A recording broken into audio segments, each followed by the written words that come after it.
Why should you stop being a digital nomad? So in this video, I'm going to talk about why you should stop being a digital nomad. And before doing that, go over to adamfayed.com, especially if you're an expat or a high net wealth individual, and see how I can help you. And indeed, have been helping people like you, both in the past and indeed presently. Now that leads me on to something. Some of the people who reach out to me are digital nomads, and some of them don't have tax numbers where they're living. And increasingly, I'm noticing that a lot of people are taking risks when it comes to their financial position when they're moving around the world. Now, when I say people should stop being digital nomads, I don't mean people should stop moving around, going to country, traveling and so on. When I mean or say that people should stop being nomads, I mean this idea that you should be moving around every few months. And if you do that, you're not going to be a tax resident anywhere. In other words, if you spend 2 months in Thailand and 2 months in Colombia, or 3 months in Germany or whatever, as long as you avoid spending 3 months or more consecutively in a country, you're kind of not going to be a tax resident anywhere. And the reason is, increasingly, that's not going to work.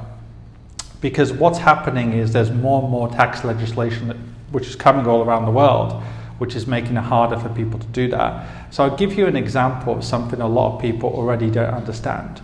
Online, some people say, well, if you live in Thailand or Malaysia or many territorial tax countries, you don't pay any tax on overseas income. However, that usually means passive overseas income like real estate, stocks, shares. If you've sold your company and you've got passive income from investments, absolutely, territorial tax countries can be fantastic. And in that case, let's say you're not working and you've got millions and hundreds of thousands coming in a year in passive revenue. Absolutely, if you move from country to country, it's less risky in some ways because you're not actually working in that country, although it's still good to have a tax base, and more on that later.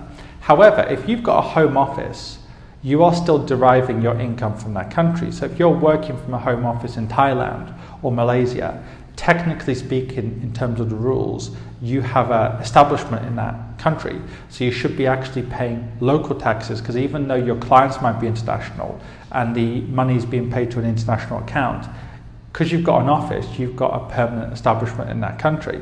Now, this isn't formal tax advice, but the point is, right now, it's true a lot of countries are not enforcing these rules. A lot of developed and also Western countries are becoming stricter, but overseas, not all countries are. However, in the future, that might change because increasingly there's more and more pressure on countries to become strict when it comes to international tax legislation.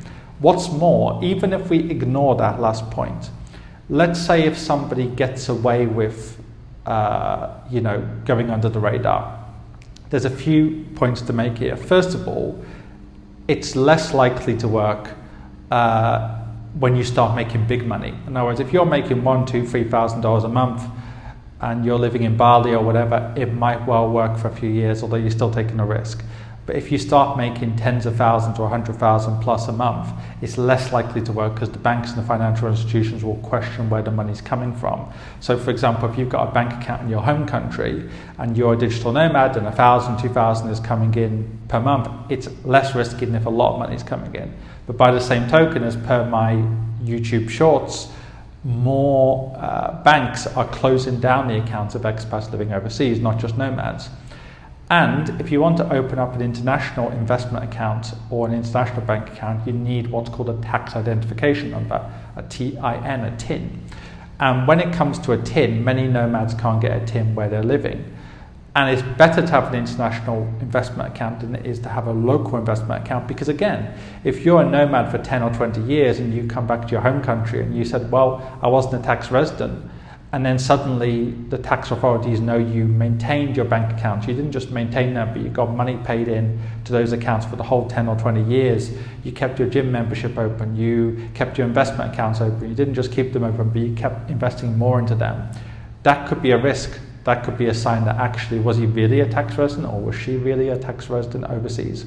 So the best way to deal with this, if you want to be a nomad, but you still want to travel and do it in a low tax but compliant way, is either to go on an official digital nomad visa scheme, but make sure that it's not just a tourist visa.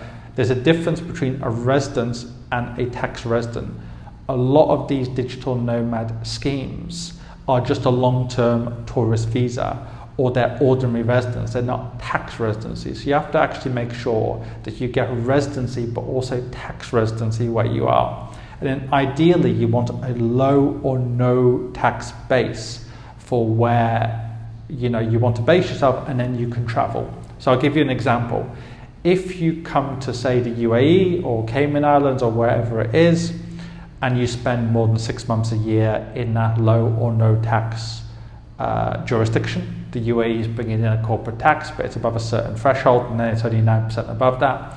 And then you travel for half of the year, yes, you might be able to do that compliantly because you've got a tax base, you've got a tax residence in a formally low or no tax base. That's much safer. But what is not increasingly going to be safe is to move around from country to country and say you're a tax resident nowhere. You either need to be a tax resident in your home country, but that's then going to be highly taxed, or ideally you need to get formal advice from a tax specialist. Also, when it comes to investing, somebody like myself who knows about this stuff when it comes to how to actually open up accounts for nomads in a compliant way. And you need to do everything properly, especially if you want to do it long term. If you're just going to be a nomad for 1 year, you're not going to be making much money. You're going to be making 1,000, 2,000 a month or whatever it is. You're on a shoestring budget. It's probably low risk, in all honesty, to do it for a year. But if you're looking to do it long term, and especially if you've got decent amounts of money coming into different accounts, you really have to be compliant.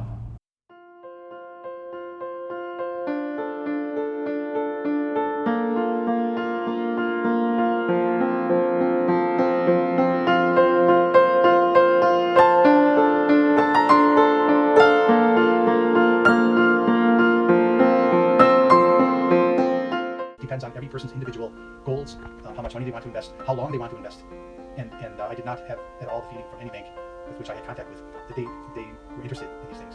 Whereas with you, it was from the very beginning obvious to me that you had experience in these matters and also were interested in what I wanted to achieve. Anyways, I'm very, very pleased and positive to say that I believe I've picked the right one. The results in the last couple of years have overreached my expectations by far.